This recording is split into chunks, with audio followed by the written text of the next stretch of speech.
सामाजिक व धार्मिक प्रबोधन या धड्याच्या पुढच्या विभागामध्ये आता आपण प्रवेश करतो. चला तर रामकृष्ण मिशन. रामकृष्ण परमहंसाचे शिष्य स्वामी विवेकानंद यांनी इसवी सन 1897 मध्ये रामकृष्ण मिशनची स्थापना केली. त्यांचं छायाचित्र आपण इथं बघतोयच. या रामकृष्ण मिशननं अनेक लोकसेवेची कार्य केली. जसं की दुष्काळग्रस्तांना मदत, रोगी, दीनदुबळे, त्याच्यानंतर त्यांना औषध उपचार, त्याच्यानंतर स्त्री शिक्षण, आध्यात्मिक उन्नती या सगळ्या क्षेत्रामध्ये या मिशननं कार्य केलं आणि आजही हे कार्य, हे मिशन करतच आहे. त्याच्यानंतर आपल्याला अजून स्वामी विवेकानंदाबद्दल अजून एक माहिती घ्यायची आहे, की हे एक उत्तम वक्ते होते. म्हणजे जे बोलताना त्यांनी जो शब्द वापरला होता, सभ्य स्त्री पुरुष हो, म्हणजे 1893 मध्ये अमेरिकेतल्या शिकागो येथे त्यांना विश्व धर्म परिषदेमध्ये हिंदू धर्माचं प्रतिनिधित्व करायला सांगितलं होतं आणि ते तिथं त्यांनी अतिशय उत्तमरित्या सुरुवातच जी त्यांनी केली, संपूर्ण सभागृह खचाखच भरलेलं आणि त्याच्यामध्ये त्यांनी जी सुरुवात केली, आता इंग्लिशमध्ये या गोष्टीला लेडीज अँड जेंटलमॅन म्हणतात ते. तर त्यांनी सुरुवात केली की सभ्य इथं जमलेले स्त्री आणि पुरुष हो, आणि या त्यांच्या वक्तव्यावर प्रचंड टाळ्यांचा कडकडाट पडला होता आणि आजही हेच सगळ्या सभेमध्ये पहिल्यांदा बोललं जातं, लेडीज अँड जेंटलमॅन. तर हे आपल्या स्वामी विवेकानंदांनी सुरुवात केली होती. अतिशय तडफदार आणि उमदा असं त्यांचं नेतृत्व नेहमीच असायचं. त्यांनी भारतातल्या आपल्या सगळ्या जेवढी पण तरुण मंडळी होती त्यांना उठा, जागे व्हा आणि ध्येय प्राप्त होईपर्यंत थांबायचं नाही, असा खूप छान असा संदेश दिला होता. पुढे जाऊया, शीख समाजातली आपली सुधारणा. तर शीखांमधली धर्म सुधारणेसाठी अमृतसर येथे सिंग सभा ही स्थापना त्याची झाली होती आणि या संस्थेनं शीख समाजामध्ये शिक्षण प्रसार आणि आधुनिकीकरण हे घडवून आणलं होतं. मग पुढं अकाली चळवळीनं ह्या सगळ्या शीख समाजातल्या सुधारणावादी परंपरा या चालूच ठेवल्या होत्या. आता स्त्री विषयक सुधारणा. ब्रिटिश सत्तेचा भारतामध्ये विस्तार झाला.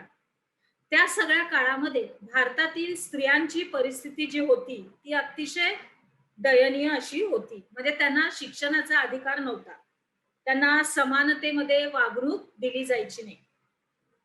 त्याच्यानंतर त्यांना बालविवाहामध्ये जायला लागायचं. त्याच्यानंतर जरट कुमारी विवाहामध्ये त्या जायच्या. त्याच्यानंतर हुंडा पद्धतीमध्ये त्यांचे बळी जायचे. सती प्रथेमध्ये त्यांचे जीव जायचे. त्याच्यानंतर जे त्यांचे पती असायचे त्याच्या थोड्या दिवसांनी सती प्रथा बंद झाला, मग केशव पण, म्हणजे त्यांनी संपूर्णपणे डोक्याचं टकलं करायचं, एकही केस डोक्यावर ठेवायचा नाही अशा रीतीने. मग त्याच्यानंतर विधवा विवाह, हे सगळं या सगळ्या गोष्टींना स्त्रिया सामोऱ्या जात होत्या. मग या सगळ्यांना विरोध अशा या समाजामध्ये होत होत्या. मग तत्कालीन म्हणजे थोड्या दिवसासाठी जे आले होते गव्हर्नर लॉर्ड बेटिंग, इंग्रज अधिकारी होते, त्यांनी या सतीबंदेला कायदा करण्यासाठी म्हणून सुरुवात केली आणि त्यांना मदत कुणी केली तर राजा राम मोहन रॉय, आपले भारतीय विचारवंत, ज्यांचा आपण आत्ताच हुंडा पद्धती, सती प्रथा, केशवपण आणि विधवा विवाहास विरोध अशा प्रथा समाजात होत्या. मग या सगळ्या प्रथांना विरोध करण्यासाठी तत्कालीन गव्हर्नर लॉर्ड बेटिंग हा इंग्रजी अधिकारी गव्हर्नर होता. मग त्यांनी या सतीबंदीचा कायदा निर्माण केला की पती मेल्यानंतर कुठल्याही स्त्रीने, त्याच्या पत्नीने हे सती जायचं नाही, त्याच्यावर चितेवर जायचं नाही, हा त्यांनी कायदा केला. आणि या कायद्याला संपूर्णपणे पाठिंबा दिला आपले भारतातले विचारवंत राजा राम मोहन रॉय, ज्यांचा अभ्यास आपण सुरुवातीलाच केला ते. त्याच्यानंतर पुढे आले गोपाळ हरी देशमुख उर्फ लोकहितवादी. यांनी शतपत्रातून स्त्री पुरुष समानतेचा पुरस्कार केला. त्यांनी सांगितलं की स्त्री पुरुष हा वेगळा नाहीये, स्त्री ही पुरुषाबरोबरच तेवढंच काम करते, मग त्यांच्यामध्ये कोणताही भेदभाव करायचा नाही. त्याच्यानंतर आपल्या पुढे येत आहेत त्या महात्मा फुले यांच्या पत्नी सावित्रीबाई फुले. त्यांचं चित्र आपण बघतोय बघा, उजव्या बाजूला आहे.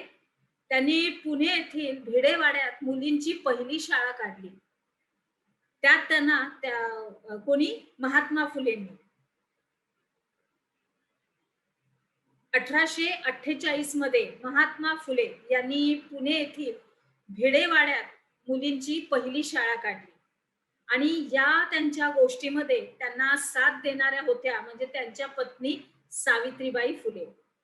त्यांचं छायाचित्र आपण बघतोय उजव्या बाजूला. समाजातल्या कर्मठ लोकांनी खूप टीका केली, त्याच्यानंतर खूप निंदा केली, तरी सुद्धा ती सगळी पत्करून या आपल्या सावित्रीबाईंनी स्त्री शिक्षणाचं कार्य हे सुरूच ठेवलं. सुरुवातीला त्यांच्या शाळेमध्ये फक्त 5 मुली यायच्या. आज बघा, आज आपला संपूर्ण भारत देश त्याच्यामध्ये आपण स्त्रियांनी एवढं मोठं शिक्षण घेतलेलं आहे. आज आपल्या एवढ्या मोठ्या भारताच्या पंतप्रधान सुद्धा स्त्रीच होत्या, इंदिरा गांधी. आणि विविध क्षेत्रात कितीतरी आपल्या आता स्त्रिया कार्य करत आहेत, छोट्या समाजातून ते मोठ्या क्षेत्रापर्यंत.